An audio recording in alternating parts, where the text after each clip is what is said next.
Well, hi there, kings and queens. I'm back again for another video. And for today's episode, gusto ko lang pag-usapan kasi mga ilang linggo na tong pinag-uusapan sa social media. I don't know kung lahat dito relate or affected patungkol sa rumor na ang mga luxury brands na ito ay gawa ng China. O tayo mga Pilipino, iniisip natin na kapag made in China, isa tong knock-off, counterfeit, or fake. In short, not good quality at peke pa. Ako naman, bilang isang individual at may alam din naman sa mga fashion kahit papano, gusto ko na maging safe answer yung aking opinion. And walang masasaktan na damdamin sa topic na ito. Dahil gusto ko lang naman din na magkaroon ng light side yung bakit nga ba gawa sa China ang mga luxury brands na ito na pinipresyohan daw ng doble na dapat daw ay mas mababa pa. Before anything else, let's get started!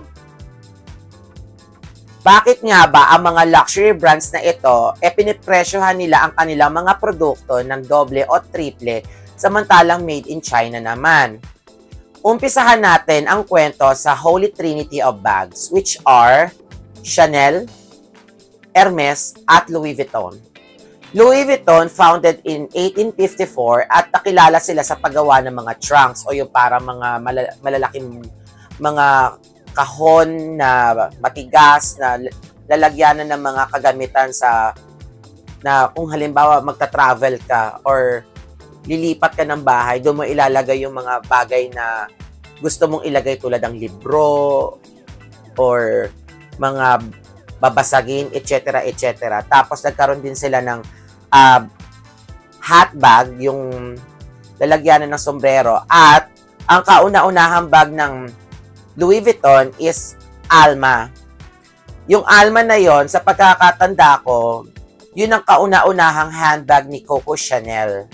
Until 1925, na magsawa siya sa bag niya at nakaimbento siya ng 255. Kasi sabihin kasi ng 255 is February 1955. Ini-launch niya para sa market yung kanyang bag. Pero before that, noong 1925, siya lang ang gumagamit ng kilted bag na yon na may chain. Kung sikat na sikat yung ganong style ng bag, marami nang may ganon sa panahon ngayon. Kahit hindi ka mag-Chanel, meron ganon. Kahit mura lang, kahit worth 300 pesos, may ganun. Kasi nga,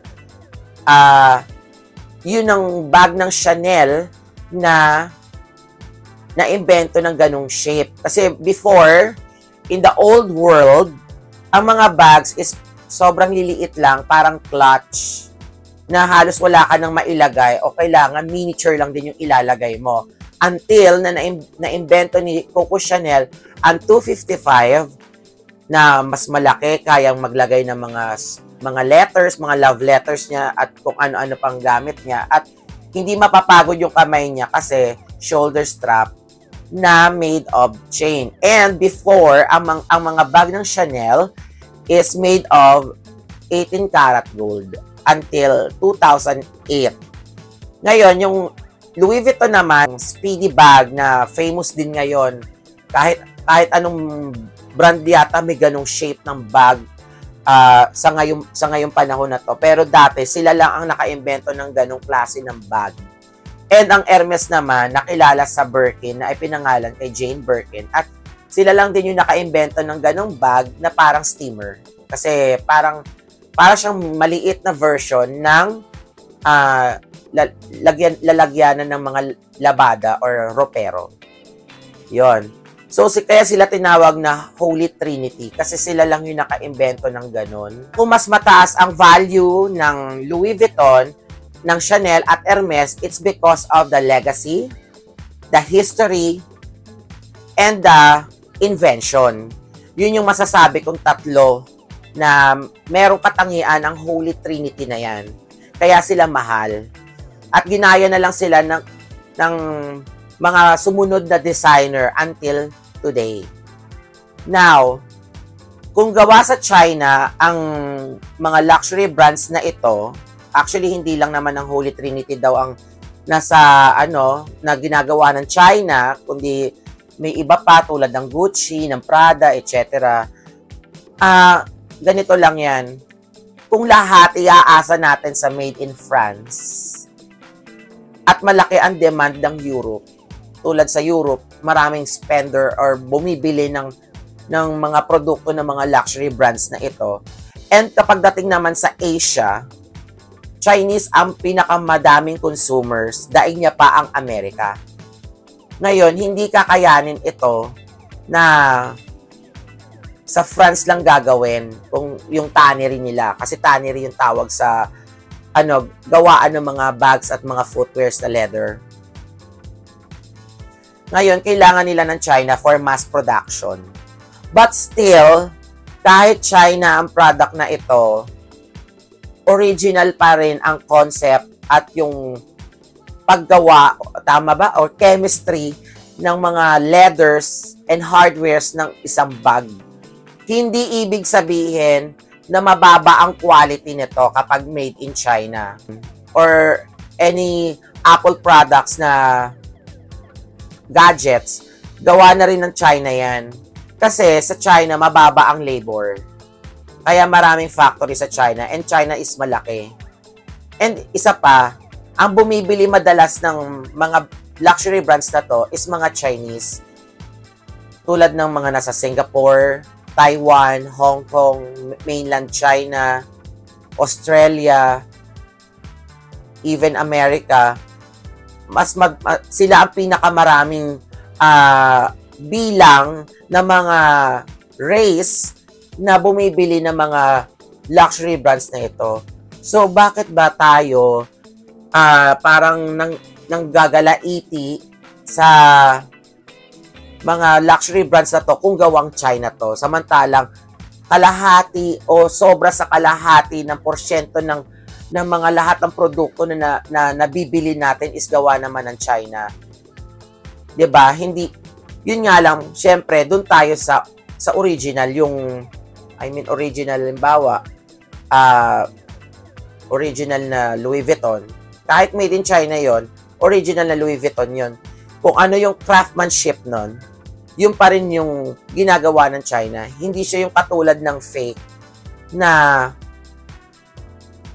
panlabas lang na anyo ang kaya nilang gawin pero hindi nila kayang gawin yung resiliency ng isa at saka ng craftsmanship ng original. Bakit kailangan pag-initan yung ganitong issue na hindi naman dapat pinalalaki pa?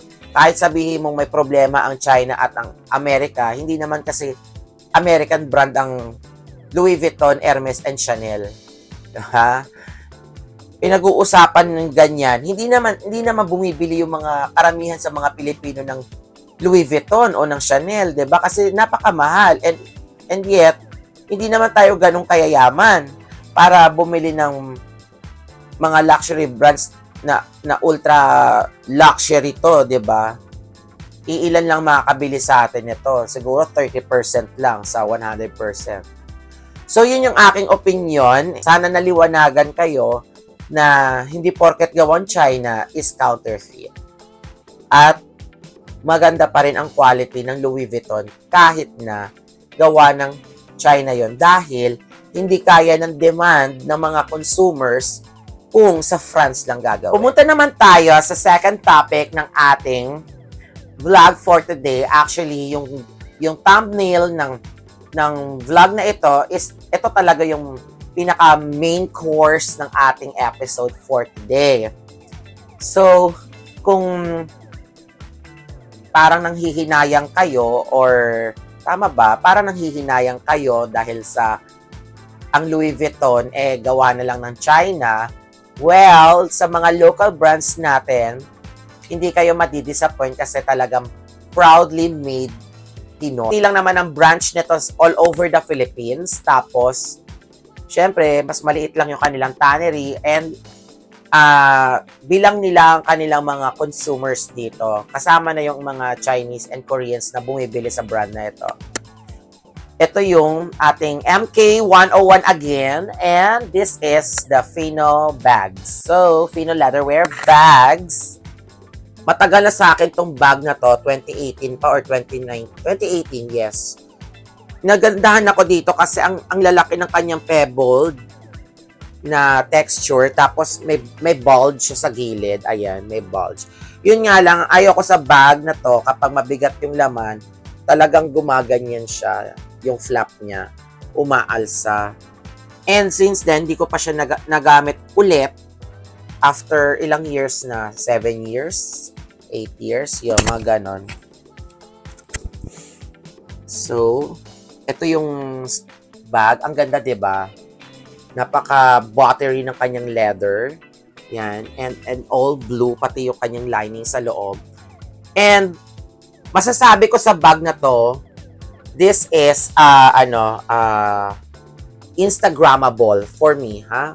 Meron ako dito is itong army bag, army shoulder to, ng Fino din. And inspired of Sipa, itong kanyang lock. Tapos ito, binili ko pa to sa Shangri-La. At tinalikod ko. Binili ko pa to sa Shangri-La. And nag-iisa na lang to. And napaka-spacious nito sa loob. Tapos napaka-buttery din yung kanyang leather. Mas soft, squishy.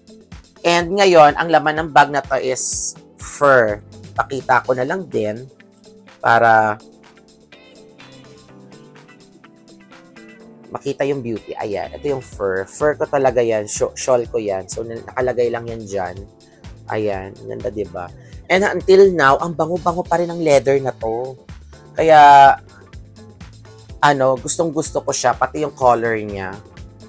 Napakalambot, napaka-spacious, diba? Tsaka, simple lang, diba? Simple pero may character. Ito, napakatagal na nito sa akin. 2003 pa to. Ginamit ko pa to nung college ako. Nilagyan ko to ng mga plates ko, ng maliit kong laptop. Ayan. And ito naman, parang inspired of Pasiking. Yung igurot na backpack. Parang ganun yung design niya.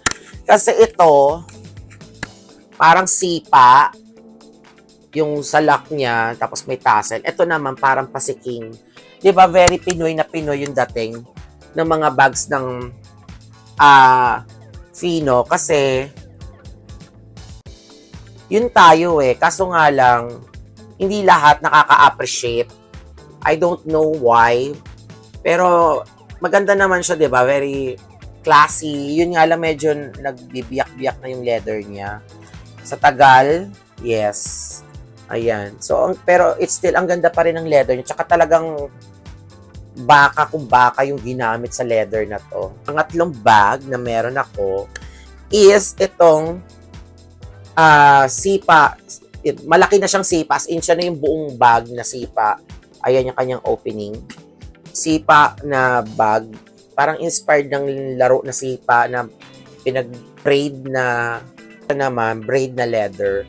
And marami ako nakukuhang compliment sa bag na to nung ginagamit ko to dati. Kaso ngayon, hindi ko na siya nagagamit. Pero, maybe, soon, gamitin ko ulit. Yun nga lang, hindi kasya dito yung mga cellphone ko. Kasi ang lalaki na ng cellphone ngayon, hindi katulad dati.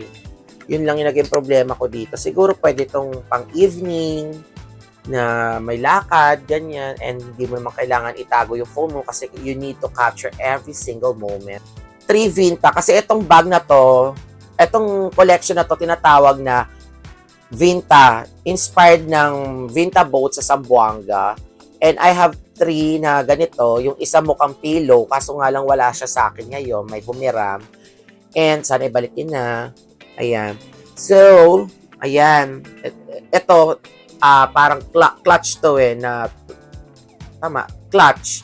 Tapos ito, parang tall box na sling, tapos yung isa pillow na may zipper naman siya, parang pa vertical naman siya. Gamit ko lagi kasi mas spacious to compare here.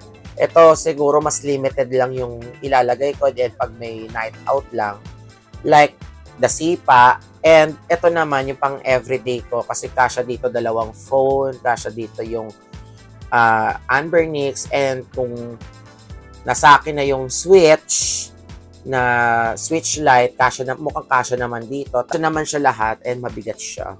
Ayan, so ito yung aking last na bags na meron ako from Finoy.